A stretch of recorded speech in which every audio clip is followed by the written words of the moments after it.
আজকের সকালটা না বৃষ্টিময় সকাল, এটাই বলা যায়। খুব বৃষ্টি হচ্ছে, খুব বৃষ্টি। এত বৃষ্টি হচ্ছে পুরা ঘর অন্ধকার। বাইরেটা একটু পরিষ্কার এখন হয়ে গেছে, কারণ বৃষ্টিটা হয়ে গেছে তো, তাই বাইরেটা অনেকটা পরিষ্কার হয়ে গেছে। আজকে কৌতুকগুলো আসতে পারতেছে না, কত বৃষ্টি কমলে আসবে আর কি, সে আশা করে আছে। আর কবুতরগুলো না দেখলে তো আমার ভালোই লাগে না। দাদুভাই এখনো ঘুমাচ্ছে, বুঝছেন, এখনো উঠে নাই। উঠলে তো কত কথা বলবে। কত বড় একটা গাছ হয়ে আছে, কিন্তু গাছে ফুল ফুটতেছে না। ওই যে ছাদ থেকে নিয়ে আসলাম তো, ওরা মনে রাগ করছে, বুঝছেন, ওই জন্য ফুল দিচ্ছে না।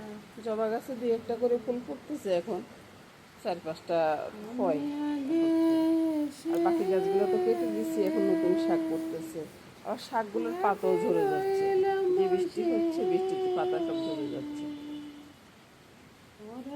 কলাপাতি ফুল গাছটা এদিকে নিয়ে আসছি, বুঝছেন, কারণ ওই দিকটা না বাতাস লাগে না, এই জন্য এদিকে নিয়ে আসছি, যদি একটু ফুল ফুটে আর কি। গাছে শুধু এই কয়টা ফুল ফুটছে, সাদা ফুটছে, 5টা, আর গোলাপি ফুটছে 4টা, নয়নতারা গোলাপ ফুটছে। তো হ্যাঁ, এগুলা বাজার থেকে কিনে নিয়ে আসছে, কিন্তু ফুলগুলো যাচ্ছে নষ্ট। হ্যাঁ বলো। হ্যাঁ, তুমি গোপালকে উঠো, আমি ফুলটা সাজাচ্ছি। তুমি তখন ঘুম থেকে উঠতেছ না। এখন গোপাল বলবে যে ভাই তুই যখন ঘুমাচ্ছিস আমিও কতক্ষণ ঘুমাই, তখন তুমি কি করবে?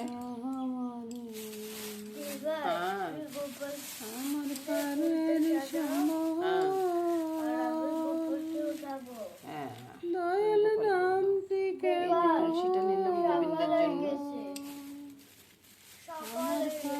সকাল হয়ে গেছে, হ্যাঁ সকাল হয়ে গেছে তো। তুমি কখন উঠবে গোপাল? কিন্তু ওই পলিথিনের আওয়াজ আসতেছে, বুঝছেন বন্ধুরা, পলিথিন গুলোতে আমি খুলতেছি তো, ওই যে ঠাকুরের ফ্রিজে ফুলগুলো আছে। গোপাল তাড়াতাড়ি উঠিয়ে, গোপাল উঠাও।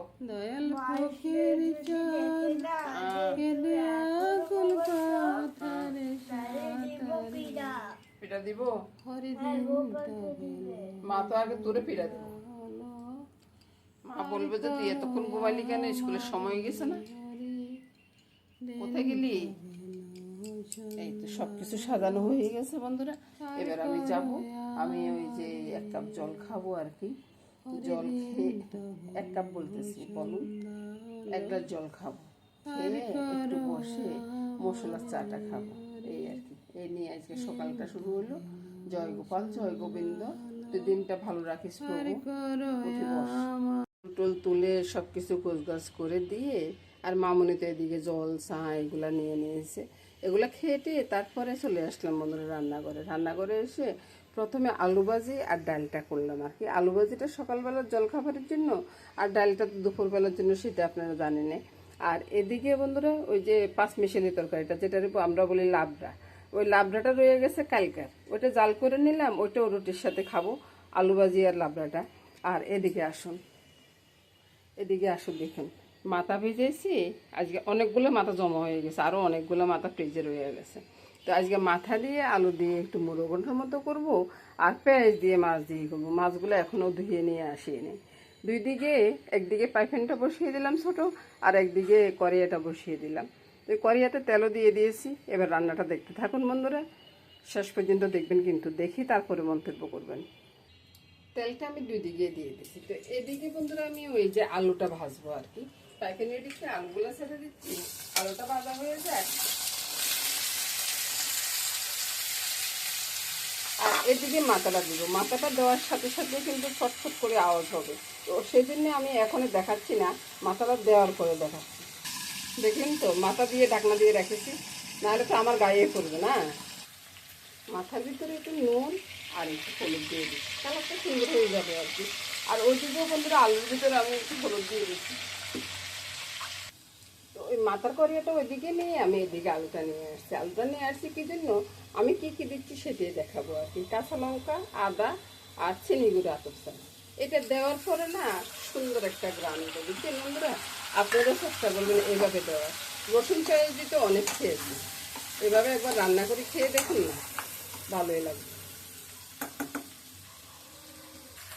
এই যে দেখুন না, মাথা ভাজিটা কিন্তু হয়ে গেছে।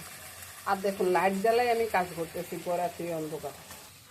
আর এবার এদিকে আসুন, মশলাগুলো কী কী দেবো, নুন, হলুদ, চিনি, লঙ্কা, জিরার গুঁড়া, ধনিয়ার গুঁড়া একসাথে আছে। আদাটা তো আগে দিয়ে দিয়েছি, এগুলো একসাথে ছেড়ে দিই, বুঝছেন। একসাথে ছেড়ে দিয়ে আগে একটু মিশিয়ে দিই। একটু মিশিয়ে দিলে হবে কি, ওই যে তেলের সাথে যখন মরিচের গুঁড়াটা পড়ে না, হলুদের গুঁড়াটা পড়ে না, এটার কালারটা কিন্তু খুব সুন্দর এসে যায়, বুঝছেন। ওই জন্য এভাবে মিশিয়ে দিলাম আর কি। তারপরে একটু জল দেবো, জল দিয়ে কষিয়ে নেব। ওই যে আতপ চাল দিছি না, আতপ চালটা তো সিদ্ধ হইতে হইব না, নাহলে তো এটা শক্ত শক্ত লাগবে। তো এটা এবার ঢাকা দিয়ে রাখি। আর ওইদিকে মাথা ভাজাটা হয়ে গেছে, মাথা ভাজাটা নামিয়ে ওইটাকে। এবার বন্ধুরা আলুটাকে একবার ভালো করে নিয়ে দিচ্ছে যে একটু গরম জল দিয়ে, বুঝছেন, তাহলে একটু আলুগুলো ভেঙে যাবে, খেতেও ভালো লাগবে। তো ওই যে মাছের মাথার মুড়োটা আগে দিয়ে দিয়েছি, এবার আমি সবগুলা বেছে এখানে দিয়ে দিলাম। আর কাঁটাগুলো দেখাচ্ছি বন্ধুরা, অনেকগুলো কাঁটা বের করে ফেলে দিচ্ছি, এগুলোর আর দরকার নেই। এবার একবার ভালোভাবে নেড়ে ছেড়ে দিয়ে রান্নাটা শেষ করে দিব আর কি। কাঁটা যে একবারে নাই তা না, কিন্তু কাঁটাটা অনেকটা বেশি ফেলে দিয়েছি, আর কিছুটা আছে। এটা হইতে থাকুক বন্ধুরা, এটাতে আর দারচিনি এলাচি পাউডারটা দিব আর কি। তো এটা হইতে থাকুক, ওই দিকটা দেখি আগে। এদিকে কড়াইতে দিয়ে দিলাম তেল, তেল দেওয়ার পরে এখানে স্বাদ অনুযায়ী নুনটা দিয়ে দিলাম, তারপরে হলুদটা, লঙ্কাটা একটু কম দিব বন্ধুরা, কম দিব এই কারণে, দাদুভাই ছোট আছে তো, মাছ রান্না করবো, মাছ রান্নাতে লঙ্কা বেশি দিলে তো দাদুভাই খাইতে পারবে না, ওই জন্য আর কি। আপনাদের ঘরে যদি ছোট বাচ্চা থাকে না, তাহলে আপনারা ওইভাবে রান্না করতে পারেন। এবার পেঁয়াজটা কষিয়ে নিয়ে আমি মাছটা ধুয়ে নিয়ে আসি। মাছ ভিজিয়ে রাখছি যে, মাছটা এখনো ধোয়া হয়নি, বুঝছেন, ওই জন্য এভাবে দিয়ে দিলাম আর কি। তো বন্ধুরা আমি তো অনেক সহজভাবে রান্না করি, আপনারা কীভাবে রান্না করেন দেখাবেন কিন্তু। আমার রান্নাটা কি আপনাদের পছন্দ হয় না না হয় সেটাও বলবেন। এই যে এবার মাছগুলো ধুয়ে টুয়ে পরিষ্কার করে নিয়ে আসছি, এবার এটার সাথে ছেড়ে দিচ্ছি। এবার বলুন তো বন্ধুরা, মানে একটা রান্নার সাথে দু তিনটা রান্না এইভাবে করে দিতে পারবো না, কোনো সমস্যা হয় না। এবার নেড়ে ছেড়ে মাছের সাথে পেঁয়াজটা মিশিয়ে দিচ্ছি। আর ওইদিকে তো মুড়িঘণ্টটা হচ্ছে, কিছু যে আপনাদেরকে দেখাই না তেমন না, কিন্তু আমি সব কিছু আপনাদেরকে দেখাই দিচ্ছি। আরেকবার একটু নেড়ে ছেড়ে দিচ্ছি, তারপরে কিছুক্ষণ পরে জলটা দিয়ে দেবো। অনেক সময় কথাটা টানিয়ে আনতে পারে না বন্ধুরা। এই যে একটু পোড়া পোড়া হয়ে গেছে না, এটা আমি নিজে ইচ্ছে করে করতেছি, তাহলে একটু পাতুরি পাতুরি একটা গান উঠবে আর কি। ঝোলটা দিয়ে দিলাম, এবার কিছুক্ষণ ঢাকা দিয়ে রাখবো। এবার চুলার আশপাশগুলো একটু মুছে নিচ্ছি বন্ধুরা, মাঝখান দিয়ে একটু সমস্যা হয়ে গেছে, ওই যে আমার ভিডিওটা না বন্ধ হয়ে গিয়েছে, বুঝছেন, আর চালু করতে পারতেছি না। এবার এখানে মশলাটা দিয়ে দেব। এই যে দারচিনি এলাচি বাটাটা এখন ছেড়ে দেব। আর কিছুক্ষণ পরে চুলাটা বন্ধ করে দেওয়ার পরে কালারটা বেশি উঠবে। এবার বন্ধুরা আমি মুড়িঘণ্টটা ঢেলে নিচ্ছি। আর মাছটাও হয়ে গেছে, মাছটাও নামিয়ে নেবে, একসাথে দুইটা হয়ে গেল। কিছুদিন পর পর এরকম একটা মুড়িঘণ্ট হলে মন্দ হয় না বন্ধুরা, খেতে কিন্তু দারুণ লাগে। আমার ছেলেও ভীষণ পছন্দ করে, মামনি তো খুবই পছন্দ করে বন্ধুরা। আর মাছের কথা এবার কি বলবো বন্ধুরা, মাছ তো প্রতিদিনে হয়, এটার কথা আর বলবো, একদিন একভাবে রান্না করে আর কি। মাছ রান্নাটা রান্না নেওয়ার সাথে সাথে আমার রান্নাটা শেষ হয়ে যাবে বন্ধুরা। এই তো বন্ধুরা, এদিকে মাছটা আছে, মুড়িঘণ্টটা আছে, ডালটা আছে, এ দিয়ে খুব সুন্দর খাওয়া হয়ে যাবে বন্ধুরা। তো এবার আমি চলে যাব বন্ধুরা। নমস্কার বন্ধুরা, আগামী দিন আবার দেখা হবে। সবাই ভালো থাকুন, সুস্থ থাকুন, সুন্দর থাকুন, এই কামনা করে আজকের মতো এখানে যাচ্ছি।